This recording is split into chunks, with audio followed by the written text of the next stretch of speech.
And with that, we go in for Action TV.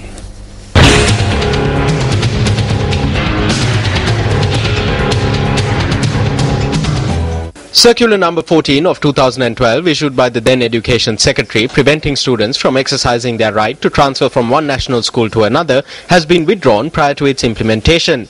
Circular number 4 of 2013, issued on the 29th of April with amendments to the 4 subsections of the 2012 circular, prevents students from transferring not only from one national school to another, but also from a 1AB school to another school of the same grading. When looking at the broader picture, it becomes evident that students in the Gampaha, Colombo and Kalutara districts can only transfer from one national school to another or from one AB school to another for their advanced levels within the Maduravilla and Millenia divisional secretariats in the Kalutara district. In addition, the Ministry of Education has also identified certain divisional secretariat areas outside of the Western Province where students can transfer from one national school to another or from a 1AB school to another. Although this enables students from remote rural schools to transfer to popular schools in Colombo and urban areas, given socio-economic conditions, it is possible that there will be a lack of enthusiasm from students in remote rural areas to transfer to such schools. The current shortage of students in mathematics and science classrooms in popular schools in Colombo and urban areas affirms this lack of enthusiasm. Circular number 4 of 2013 clarifies as to how these vacancies will be filled. Subsection D of Circular number 14 of 2012 points out that the relevant zonal education directors must make a request in order to have students from private schools following the national education curriculum transferred to public schools for their advanced levels. This means that private school students can transfer to a public school for their advanced levels based on the recommendations of the zonal education director. Although Circular number 4 of 2013 notes that subsection D of Circular number 14 of 2012 is to be amended, the lack of a subsection D in the new circular serves to confuse rather than clarify.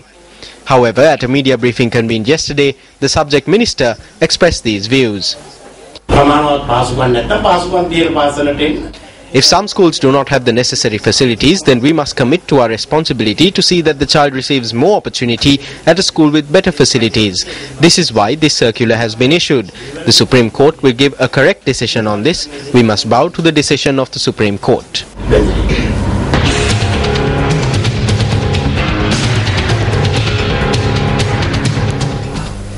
The sports meet of the Konikar Pillayar Tamil Primary School was held last evening under the auspices of the General Secretary of the Citizens Front, MP J. Ranga. MP J. Ranga was accorded a warm welcome at the sports meet of the Konikar Pillayar Tamil Primary School.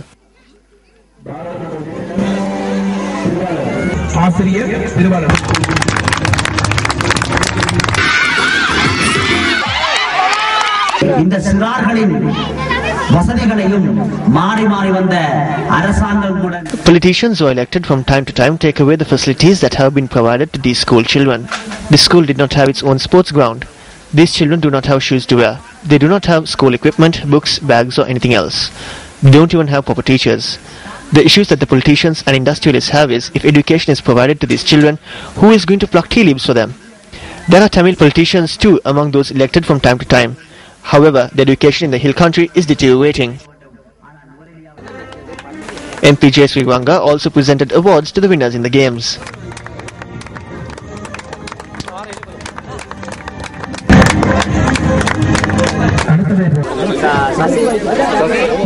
UNP activists say that recent statements made by the party leader to the effect that the party headquarters Sirikota is bankrupt were reaffirmed by the party leader at the UNP working committee meeting the day before yesterday.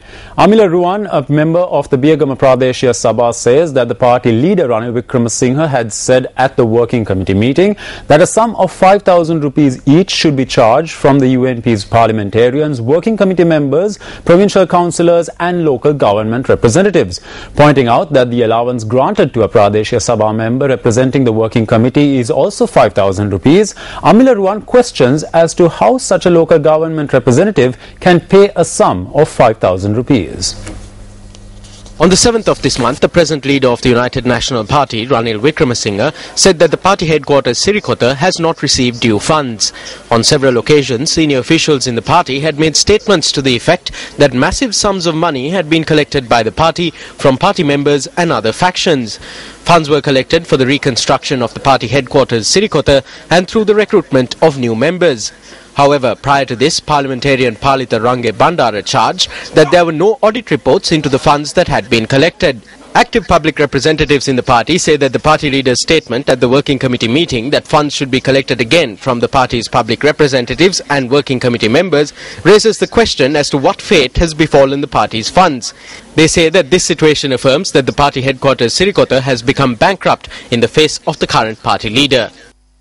අද මාධ්‍ය වාර්තා කරලා තියෙනවා සිරිකොත බංකලොත් බැංකු ණය ලක්ෂ 10. Media reports today say that Sirikota is bankrupt, that there are bank loans to the tune of 1.6 million rupees and that the bank overdraft is 2.6 million rupees. As Pradeshya Sabha members, we receive an allowance of 5,000 rupees. If an order is issued that this money should be paid for the party, it will not be surprising. We are clearly saying that since the appointment of the present party leader, not only has the party's voter base gradually deteriorated, but it has fallen to a level where at present not even the party headquarters can be maintained. No supporter of the United National Party wishes to see this party, which has done great service to this country, deteriorate in this fashion, become bankrupt in this way, distance itself from the public and continue to lose elections. That is why we have continuously made the request that the party leader who has brought destruction to the party should leave at least now and create an environment where programs can be initiated to uplift the strong and grand United National Party.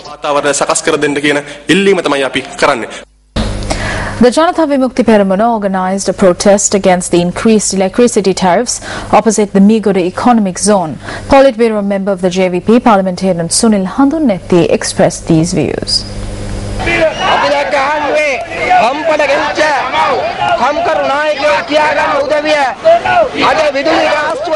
Today we saw how so-called trade union leaders in the government brought people to Colombo and attempted to justify the electricity tariff hike. Old slogans and old war cries are of no use. The oppressive laws of this government must be removed. This burdening tariff hike must be removed. In order to justify the increase in electricity tariff hikes, they are using a false war and false terrorism. This is wrong.